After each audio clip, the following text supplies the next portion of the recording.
Hello everyone, wishing you all a grace-filled day.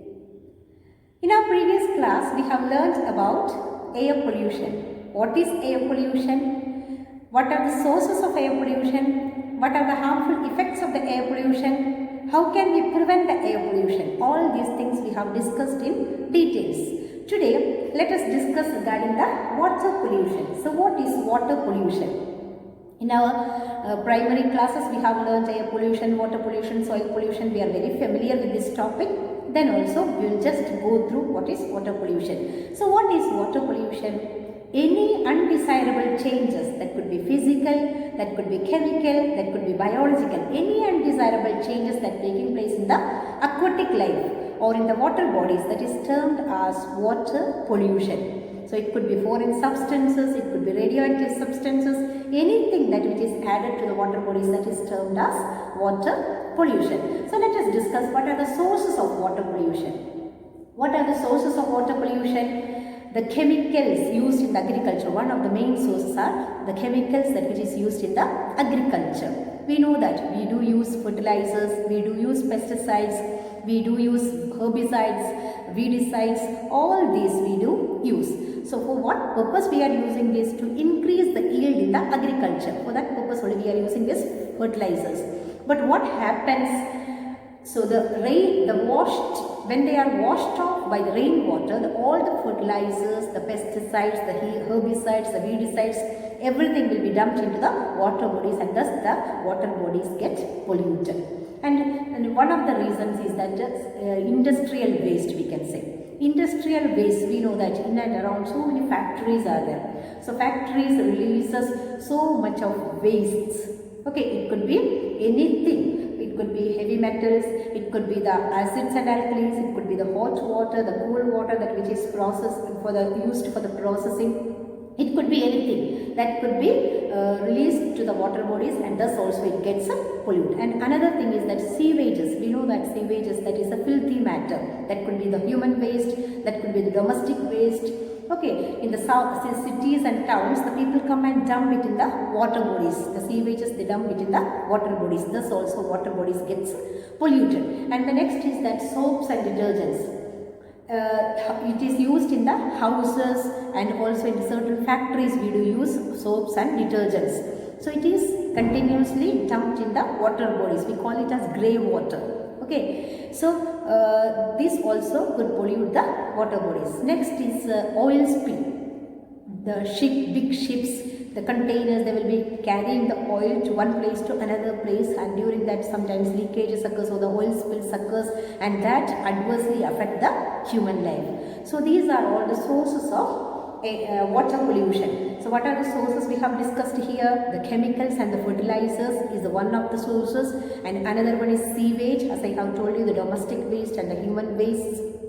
And the third one is industrial waste, that which is being emitted from the factories, then soaps and detergents, that also from the houses as well as from the factories, then oil spills. So these are the sources of water pollution. Next, let us discuss about the harmful effects of water pollution. So what are the harmful effects?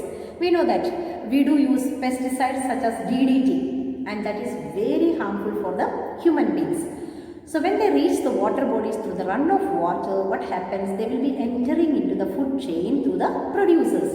And at each trophic level, in the food chain, their concentration goes on increasing. So this phenomenon of increase in the concentration of harmful biodegradable chemical substances in the body of the living organisms at each trophic level of the food chain is called as biological magnification, or we can call it as biomagnification. So increase in the concentration of the food chain. Hope you might have understood what is the biomagnification or biological magnification. So due to the bad effect of DDT, it is completely banned in India. We all know this fact. And the next thing is that sewage. We know that sewage contains lots of pathogens, viruses, bacteria. It could sometimes protozoans, all these things. Then these pathogens causes number of diseases also. So sometimes we may get cholera, sometimes we may get jaundice, sometimes we may get dysentery. All these are the diseases due to the different pathogens that which is spread through the sewage. Next, from the heavy metals that which is being released from the industries, I have already told you that is also causing deadly viral diseases. Okay, various deadly diseases they are also relating.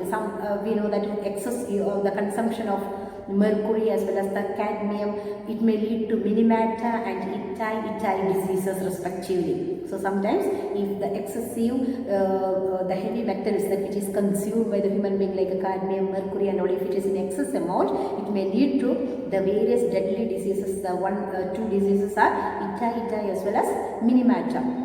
Then when the factories releases the hot water and the cool water after the processing, what happens? It will be released into the water bodies. So when the water body, it is released into the water bodies, as I have told you, the aquatic life is terribly disturbed. Why? Because oxygen carrying capacity of hot water is very less. That's why the aquatic life is terribly disturbed. And another thing, as I have told you, oil spills. Okay, oil spills, they will be forming a thick layer on the surface of water. So what happens here? Cut off oxygen supply, this thick layer of the oil cut off the oxygen supply and thereby causing the aquatic life disturb or the adverse effect in the aquatic life. Then when we add excess of fertilizers, sewage in the water bodies, what happens? There growth occurs. Okay, algal growth occurs. So this excessive growth of algae, that is termed as algal bloom. That is a process, excessive growth of algae, that is termed as algal bloom. Actually this algae, when it increases rapidly, it will be using all the dissolved oxygen. And if these algae are using the dissolved oxygen, then the aquatic life will be terribly disturbed. We know that the process of excessive growth in algae occurs as a result of extra loading of the nutrients. When the rainwater comes, it is washed out to the water bodies, and this fertilizers, sewages, all the nutrients that will be dumped in the water bodies, and this is termed as eutrophication.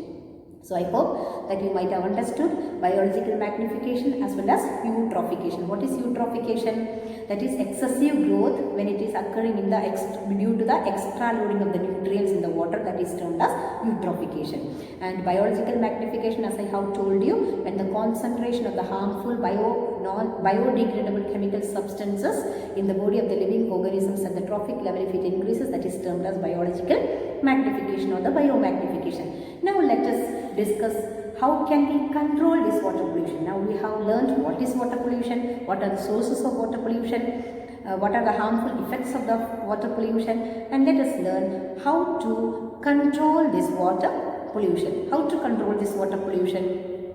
We have understood now the water pollution occurs the aquatic life. It affects the aquatic life terribly. Okay, the aquatic life is being disturbed. It will be having the adverse effect. Okay, any water that which is released to the water bodies, if it is of sewage, if it is of industrial waste, everything causes adverse effect in the aquatic life. So, in place of chemical fertilizers and pesticides, we can use the biological fertilizers, biological pesticides to a certain limit if we use. So, there it will not be released to the water bodies, and thus it will not be disturbing the water bodies. Second thing is that we can construct septic tanks. Okay, septic tanks should be constructed in the house so that sewages can be directly directed towards these septic tanks. Thus also we can prevent them from reaching the water bodies. Then heavy metals and all from the industries, as I have told you, heavy metals are released to the water bodies. So before releasing this, they can remove these heavy metals from the water, and thus also they can prevent them from reaching the water bodies. Then as I have told you, the hot water, the cool water of the processing from the industries, they will be reaching into the water bodies. So that also could be cooled and diverted into the water bodies. Thus also to a certain limit we can prevent the water pollution. Then biodegradable soaps and detergents. Okay, if we are using soaps and detergents, that should be biodegradable. Okay, biodegradable soaps and detergents if we are using, then also to a certain limit we can prevent the water pollution.